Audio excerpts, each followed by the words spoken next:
트럼프가 우크라이나 전쟁을 끝내려는 이유. 도널드 트럼프 미국 대통령이 12일 블라디미르 푸틴 러시아 대통령과 통화하며 우크라이나 전쟁을 끝내기 위한 평화협상 개시를 합의했습니다. 캐롤라인 레빗 백악관 대변인은 이와 관련해 우크라이나 전쟁을 최종적으로 끝내는 평화협상에 진심으로 전념하고 있다라고 했습니다. 현재 트럼프 대통령은 우크라이나 전쟁에 관해 유럽이 갈등 해결을 주도하라고 요구합니다. 미국은 발을 빼겠다는 것입니다. 우크라이나의 나토 가입도 반대하며 평화 유지군이 필요하면 유럽이 알아서 해야 한다고 주장합니다. 또 지금까지 우크라이나에 지원한 돈을 회수하겠다고 합니다. 트럼프 대통령은 미국이 우크라이나에 약 3,500억 달러를 투입했다며 이를 돌려받기 위해 우크라이나에 매장된 히토류 5천억 달러어치를 가져가겠다고 했습니다. 문제는 우크라이나 히토류의 대부분은 러시아가 점령한 동부 지방에 매장되어 있다는 것입니다. 그렇다고 러시아가 차지한 영토를 되찾을 생각도 없습니다. 현실적으로 불가능하다고 봅니다. 그래서 전문가들은 미국과 우크라이나의 히토류 거래에 관해 가능성이 작다고 전망합니다. 이 문제는 결국 러시아와 협상으로 풀어야 하는데 가능할지 의문입니다. 피트 헤그세스 미국 국방부 장관은 12일 벨기에 브뤼셀에서 열린 우크라이나 방위 연락그룹 회의에서 미국의 구상을 구체적으로 설명했습니다. 그는 우크라이나 국경을 2014년 이전 상태로 되돌리는 것이 비현실적인 목표임을 인정해야 한다. 거짓된 목표를 추구하면 고통만 더 커질 뿐이라고 했습니다. 또 우크라이나가 원하는 나토 가입에 대해서도 우크라이나 평화협상의 현실적 결과물이라 보지 않는다라고 했습니다. 그는 종전 후 평화 유지군의 필요성은 인정했지만 미군이 파병되는 일은 없을 것이며 나토의 후원을 받지도 않을 것이라고 했습니다. 나토가 평화 유지군을 파병하면 나토의 일원인 미국도 파병해야 하니 아예 나토 이름으로도 평화 유지군을 파병할 수 없다고 못 박은 것입니다. 한편 트럼프 대통령이 임명한 키스켈로그 우크라이나 평화협상 특사는 볼로디미르 젤렌스키 대통령을 겨냥해 대다수 민주주의 국가는 전쟁 중에 선거를 치른다. 그렇게 하는 게 중요하다고 생각한다. 라고 지적했습니다.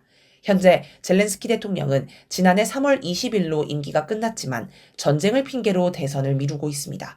켈로그 특사의 발언은 사실상 젤렌스키 보고 물러나라는 신호입니다. 미국이 우크라이나에 요구하는 것들은 모두 러시아가 요구했던 것입니다. 그리고 우크라이나와 유럽에 불리한 것들입니다. 그래서 러시아의 승리, 푸틴의 승리라는 평가가 나옵니다. 반면 젤렌스키 대통령은 미국이 준비된 계획이 있다고 보지 않는다라며 불만을 표했고 유럽도 미국이 협상 시작 전부터 러시아에 양보했다며 반발했습니다. 그럼 트럼프 대통령은 왜 우크라이나 전쟁을 끝내려고 서두르는 걸까요? 지금 전쟁을 계속하면 결국 우크라이나가 패배한다는 건 젤렌스키 대통령을 제외하고 모두가 압니다. 지금 우크라이나는 군인이 부족해 징집 연령을 낮추고 있습니다. 하지만 우크라이나에 파병하겠다는 나라는 없습니다. 미국도 더 이상 무기를 제공할 수 없습니다. 제공하기 싫은 게 아니라 아예 재고가 바닥났기 때문입니다. 우크라이나의 패배는 기정사실입니다. 문제는 그냥 패배하는 정도가 아니라 아예 나라가 망할 수 있다는 것입니다. 우크라이나의 산업시설과 지하자원이 몰려있는 동부는 러시아에 빼앗겼고 장기간 전쟁으로 경제 기반이 모두 무너졌습니다.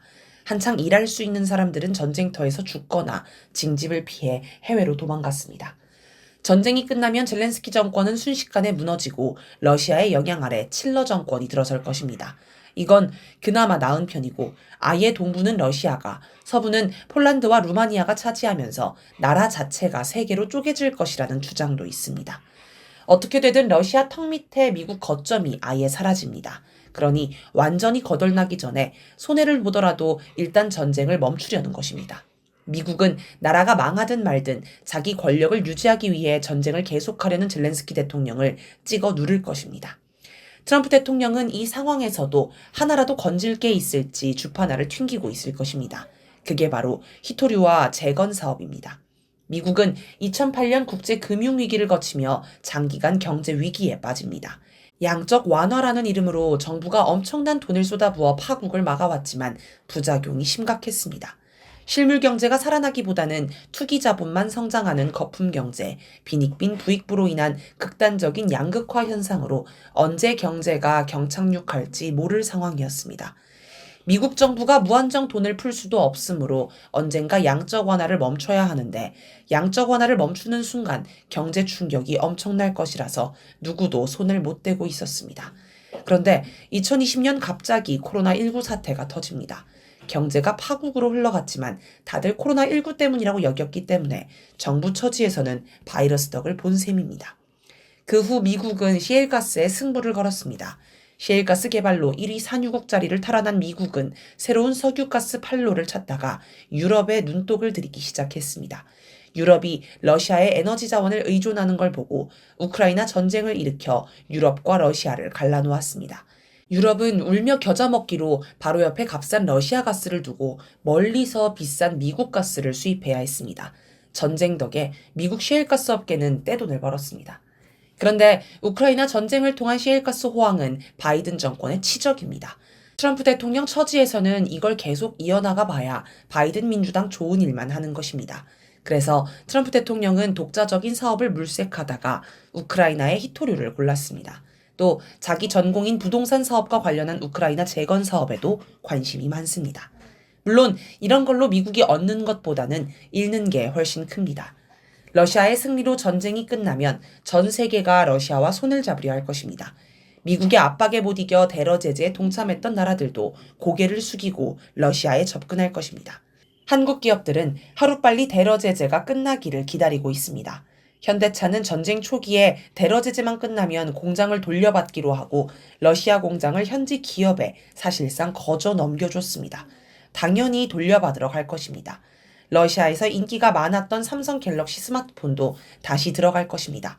물론 그 사이에 중국 기업이 시장을 차지해 삼성이든 현대든 손해가 막심하지만 그건 윤석열이 대러 제재에 동참했기 때문에 감수해야만 하는 부분입니다. 한국뿐 아니라 다른 나라들도 너도 나도 러시아에 몰려갈 것입니다. 경쟁력 우위에 있는 러시아 천연가스도 불티나게 팔릴 것입니다. 러시아가 급성장하면 미국 서방과 대척점에 있는 브릭스도 급부상할 것입니다. 이런 현상은 전 세계에 시사하는 바가 큽니다. 트럼프 대통령은 유럽 전선을 포기하고 대신 중국 봉쇄에 사활을 걸려고 합니다. 그런데 전쟁까지 치른 러시아가 승승장구하는 걸 본 다른 나라들이 미국 눈치를 보며 중국 봉쇄에 동참할까요? 미국 눈치 보며 러시아에 등을 돌렸다가 경제 몰락의 길을 걷는 유럽에서 이미 많은 나라가 충분한 교훈을 찾았습니다. 중국은 세계 최대 시장이며 최근 딥시크 충격으로도 확인되듯 첨단 기술 수준도 세계 선두를 달립니다. 미국의 중국 봉쇄는 절대 성공할 수 없습니다. 미국 패권 몰락은 이제 막을 길이 없습니다.